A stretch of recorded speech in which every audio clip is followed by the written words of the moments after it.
Hello everyone, I am back today with a brand new video. This is with my friend Natalie. She has started a little sketch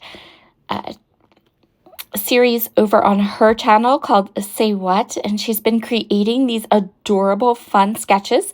The idea behind them is that they will have a title focus, which means there will be like a larger title, and she is going to be creating her titles with like little puns and different things. It's so cute. I love it.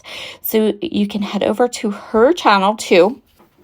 And also my friend Nicole is also playing along. And yeah, we're going to have some fun with these sketches. I'm hoping to be able to play along every month with each new sketch, but we will see how that goes. So here is my basic background for my layout today. I have a white piece of cardstock that I've cut down to 10 by 10, and that large 12 by 12 piece paper is from 49th and Market. It is from their Cottagecore collection. And then I'm going to pair it with some mixed media and some of Simple Stories Fresh Snow line. I'm starting my layout with some mixed media. So I have a piece of acetate here. This is just acetate like you would use to make a shaker. And I'm going to do kind of like a packaging technique, except I don't use packaging. I use acetate. And I have some aqua pigments from Brutus Monroe and my fan brush. And we're going to create some big messy blobs. Now this paper as I do it, it's going to look ugly, and then it's going to look uglier, and then it's going to look uglier. Before it looks amazing, it's going to look ugly. As I do this, let me just give you an update for a bit on aqua pigments from Brutus Monroe. Now, if you've been around my channel for a while, you know how much I love these products. I use them all the time. They're my favorite, like smooshing, splattering water. They're like a liquid watercolor. They are discontinuing their aqua pigments, so I can't link these up for you because I know for sure like the Gilded is completely sold out, and a lot of the other colors I'm using are gone as well. But they're bringing them back. They're not gone forever. They're reformulating and repackaging them. So that's good. We're not going to lose our product. I adore these products. I would be super sad if they were completely like going to be gone, but they're just going to be out of stock for a little bit, and then they're going to come back with the reformulation and the repackaging and all that good stuff. So just FYI. I am using Harmony and Calm. So if you have these products maybe already in your stash, I'm going to keep using what I have here because I have a really large supply of them, and I don't want to waste them. So see, a mess. In hindsight, I wish I had grabbed my nice, thick, heavy hot press watercolor paper to do this background. I don't even know exactly why I didn't. I pulled out a sheet of my Coconut Swirl cardstock, which is not made for all of this water. I wish that I had thought about it. Like, I was about in the second aqua pigment, and I'm like, I forgot to get the right paper. So we're going to work with this. It worked okay. Not perfect. It warped insanely, which you'll see in a couple minutes. But again, it looks ugly. I knew it was going to look ugly. I'm going to keep going because I know that like 99.9% of this is going to be covered up. So I want to make sure that it looks ugly enough that when I put everything on top of it, then it'll look really good, which is exactly what happened. If you want to see the full sketch that I am using, be sure to head over to Natalie's channel or her Instagram, which is Delightfully Crafty. That's her Instagram account, and I'm sure she will put a really nice picture of the sketch onto her account, and while you're over there, you can follow her. So everything is dry now. Now here comes the fun part. I have to put the very warped Coconut Swirl cardstock onto my background paper. So the way I'm going to do this is I'm going to grab some Tear It tape. I'm going to put the Tear It tape just around the edges of the paper, and I'm going to put some tape runner in the middle. My tape runner is not as sticky and a little bit more forgiving than the Tear It tape. So when I do it this way, I can kind of pick up, I can move my paper around to get it nice and centered like I want it. And then once I have it nice and centered, I'm going to push down in the middle so that the tape runner adheres and holds onto the paper really good. And then I can go all around the edges, pull the Tear It tape off, and then really have it stuck down. And because of the warping, there are areas that kind of wanted to crinkle up. And honestly, I just left them. As long as there weren't any bubbles, like I was good. Again, because I know that I'm going to cover up like 99.9% of this. And it's butt ugly, so we want to cover up 99.9% of it. I'm going to add another layer to this mixed media. And that is, I'm going to grab some white alabaster pigment ink from Brutus Monroe. And I have this snowflake stamp from my stash. Now, on camera, you're not going to see this. It's going to look weird. You're like, what is she even doing? And I think at some point I pick up the paper to try to show it to you. But trust me on this. I am stamping these teeny tiny little white snowflakes over top. They're not teeny tiny, they're like small. These small white snowflakes over top of the dry aqua pigment, and it looks good. Like this looked really cool. And then once I covered it up, it even looked cooler because you have these little like white snowflakes kind of peeking out around the mixed media. But on camera, it looks like I'm literally doing nothing. But trust me, I'm doing something. In fact, I intentionally took a picture of it in the at the end with the close-up so you could see the snowflakes, but you can see the snowflakes in the finished project. Next, I am going through the scrap pieces. So I've already used this Fresh Snow 6x8 paper pad for another project or two.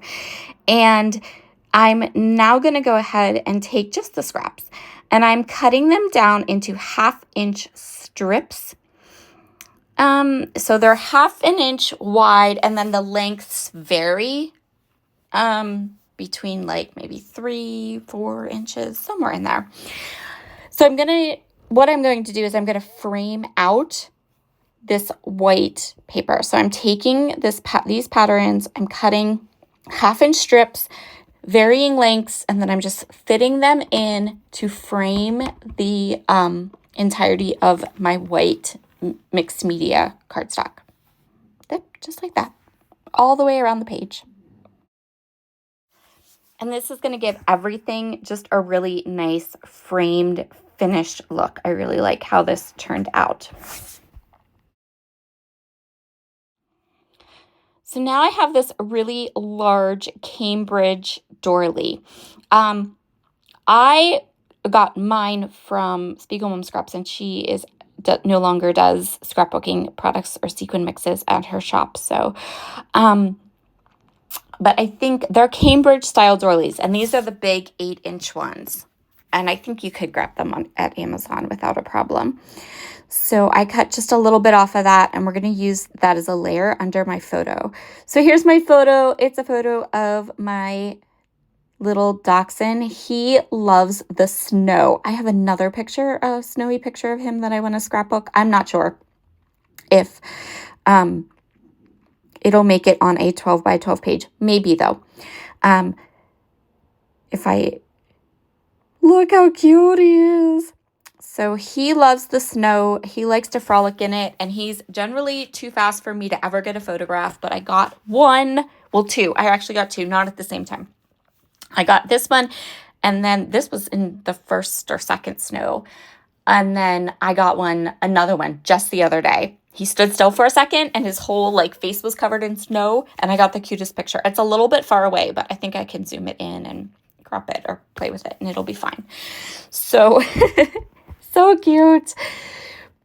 And I don't know how many winter photographs I really want to scrapbook of just my dog, but hey, we got at least 2, and I'm like, we're doing it. So that one will be coming a little bit later on, either this month or maybe the beginning of February. So for my interpretation of Natalie's sketch, I'm switching the photographed and the big long title. So the sketch calls for 2 small photographs and then a large title and a big journaling box. I'm completely like not doing the journaling box because I don't really have anything to journal about. It's just my cute dog in the snow. I have a really cute, punny, funny title that I'm going to use today. And so I flip-flopped the sketch and the title the other direction because I liked my photo on the left side. It looked on the right side like he was like running out off the page, and I didn't like that. So let's talk about my title. I have a cute punny title for you today.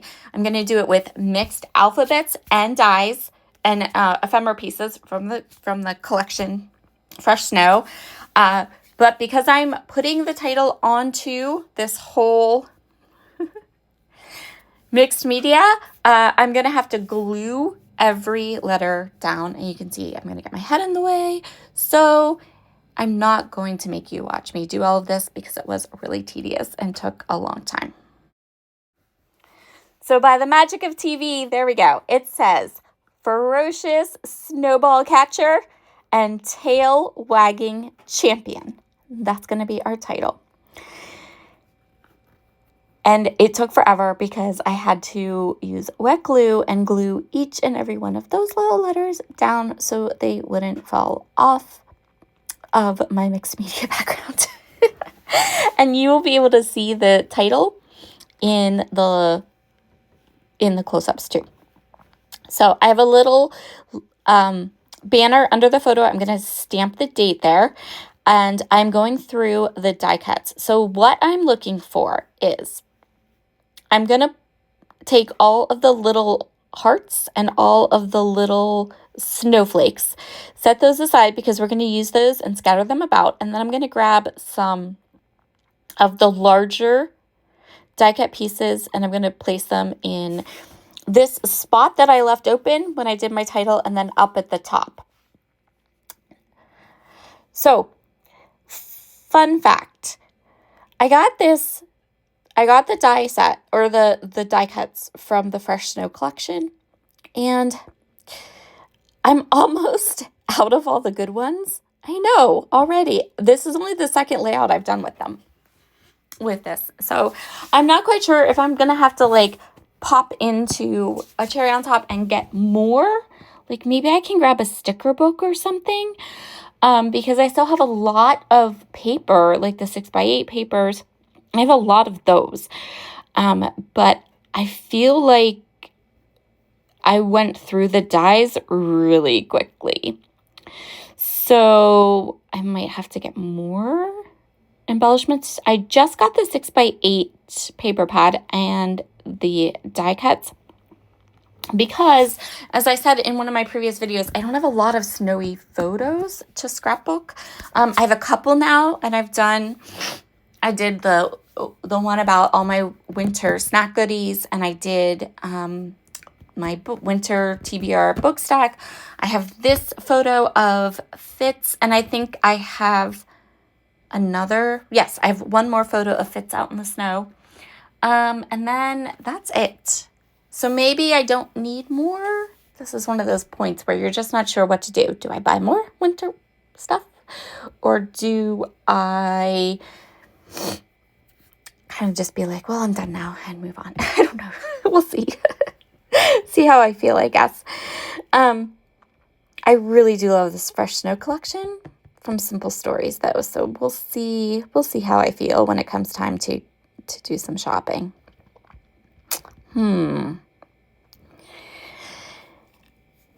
So what I'm doing is just putting all these die cuts down. I went ahead, I went through the ephemera pack. I'm making little clusters. I chose 2 of the larger icons to kind of fill in those 2 spaces. And then I'm coming in with all these teeny tiny little snowflakes and hearts. And when I was picking the die cuts, I didn't really want to do the green. And I think that is what happened with this ephemera pack. I really leaned into all of the blues and like the mittens and all of those die cuts. And now after this layout, I had to dip into the green ones, and I'm really shying away from that green color for snow photos. I don't know. So we'll see what happens. Like I said, maybe my idea is that if I can get into a cherry on top and grab a sticker book, that would be good, because then a sticker book, I don't just have to use it for 12 by 12. Layouts, I can use it for my memory planner too. So I kind of feel like that's where I'm leaning. Anyway, I digress. Thanks for sticking around for my little rant today as I glue down ephemera onto the layout. Once I have everything down, we are good to go. So here's my finished project. And here are all the close-ups. Be sure to head down in the description box where you will find links to the available products that I used on my layout, a link to Natalie's video, a link to Nicole's video, so you can have 3 great examples of how to use this sketch. And then you can go over to Natalie's Instagram, where I'm sure she will put the sketch, and then you can get the sketch too and play along. Yay! All right, everyone, have a wonderful day, and I'll see you again soon. Bye.